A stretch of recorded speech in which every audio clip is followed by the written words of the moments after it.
This is 8 Minutes, a podcast helping you understand the energy and climate challenge in just a few minutes. I'm your host, Paul Schuster. Okay, so I've been meaning to do this episode for a while, but I've been a bit hesitant because I've really wanted this show to focus on climate issues and avoid some of the partisan politics that can complicate that focus sometimes. But, well, climate is a political issue, and it's important to be informed on both sides as to how administrations could affect investment, regulations, and policy. So, this is the first of 2 episodes that I'm devoting to really understanding Project 2025's playbook on what a conservative administration may mean for climate activity. I think it's no surprise that I lean towards doing more rather than less, so my bias is going to show through. But in my research here, I've actually found a few areas where compromise and collaboration can occur too. Let's get into it. 8 minutes. It's how long it takes the sun's race to hit Earth, or a little longer than it takes to register to vote. No excuses, let's get it on. A University of Chicago poll over the summer found that 78% of Americans believe in climate change, which is about where the agreement ends though, as not everyone concurs on what to do about it, which makes climate, broadly speaking, an easy political focal point for the upcoming US presidential election. And while 37% of voters indicate that climate is a top priority of theirs, climate policy is unlikely to sway undecided voters very much. Yale research found that nearly all voters that think climate is an important issue, either for or against, have already made up their minds on who they're going to vote for. And while the broad strokes of climate policy are still important for each candidate to lay out, expect that the last few months of this campaign are likely to focus on issues where they can sway additional voters, which means climate may look like it's taking a bit of a backseat during these last few months. That's hardly the case from a policy perspective, though, and it's useful to understand where the two parties sit on climate aspirations, especially as it may relate to a potential reboot of a Trump administration that was fairly hostile to climate activity during his first term. Project 2025 lays out a really interesting blueprint for how a second term might unfold.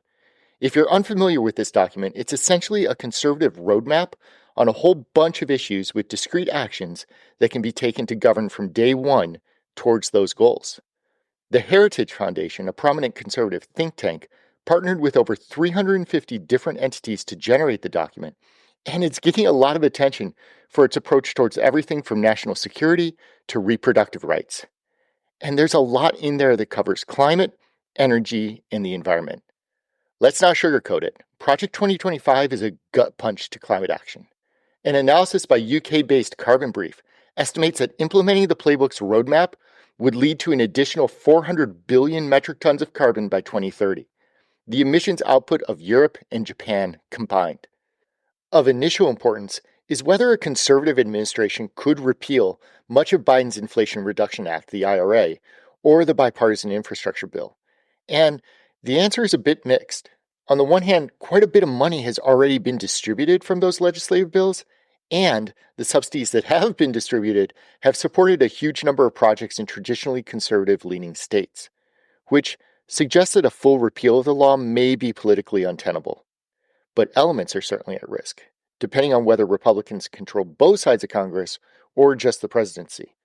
If conservatives end up running the table, then it's quite possible that a future budget bill could eliminate tax incentives for renewable energy, storage, EVs, hydrogen, though I'm willing to bet that advanced manufacturing credits may stay, as a lot of jobs have been created in red states supported by those subsidies.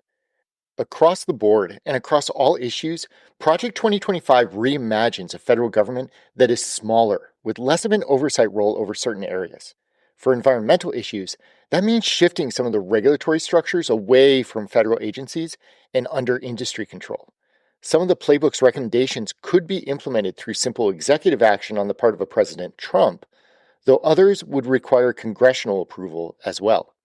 For instance, the playbook calls for substantially curtailing many of the oversight responsibilities of the Department of the Interior and the EPA, eliminating their abilities to track methane emissions or conduct climate research.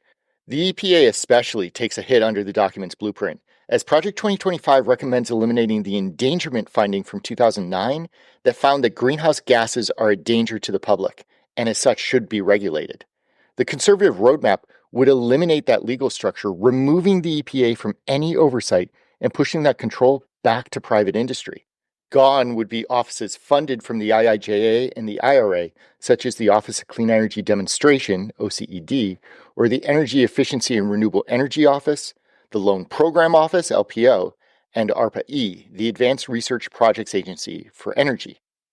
The LPO and ARPA-E both play a role in helping to finance new or difficult to finance technologies which just aren't quite ready for private market investment yet. Project 2025 derides the use of those governmental funds for those types of technologies, arguing that it amounts to the government picking winners and losers. But both the LPO and ARPA-E play really important roles in new technology development, and it's frankly a miss on the Project 2025 authors' parts to think that private capital can solve everything. Industries that even conservatives like, such as hydrogen or modular nuclear, need early funding to prove out the technology, develop the supply chain infrastructure, and see long-duration construction through to the end. Private capital can't take on all of those risks, but government can and should. Otherwise, the U.S. ends up ceding those industries to countries that do invest behind advanced technologies, such as China, which already holds over 50% of the hydrogen electrolyzer market and is poised to take advantage of a huge burgeoning marketplace. The hostility towards acknowledging climate change at all is apparent throughout the document. It calls for eliminating efforts that the Biden administration has installed to assess the social cost of carbon. It advocates for eliminating science-based research on climate change. The Office of Science, for instance, would be refocused to work on defense applications and avoid climate talk altogether. Project 2025 also advocates for shifting power grid planning authority to the states and eliminating the Grid Deployment Office, the GDO. This holds to their philosophy to shift more power to individual states rather than a federal administration, and holds to a general theme in the document that renewable energy is somehow oversubsidized and should be reduced. The GDO was created as part of the infrastructure bill to help ease the friction of cross-state transmission lines, presumably to help renewable power make its way from windy and sunny spots to the cities where the power demand is higher. So, from a conservative perspective, eliminating the GDO at least makes superficial sense.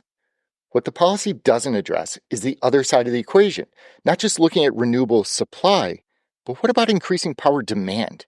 For instance, for increased data center needs related to AI and cloud computing, without a central planning office for transmission, how are states expected to deal with the expected surge of power needs in their area?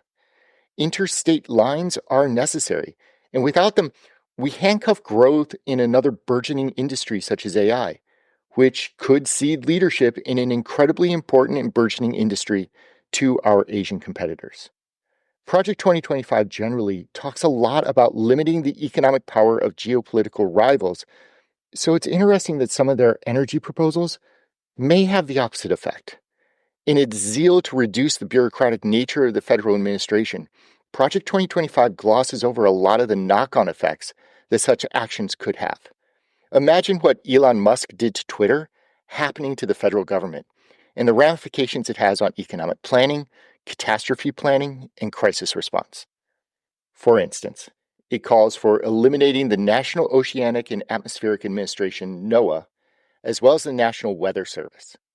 Both entities currently do a lot of research into the impact and growing hazard of climate change, which Project 2025 finds as wasteful spending. What doesn't seem to be well thought out, though, is how important that weather data is for activities such as tracking hurricanes and forecasting weather catastrophes.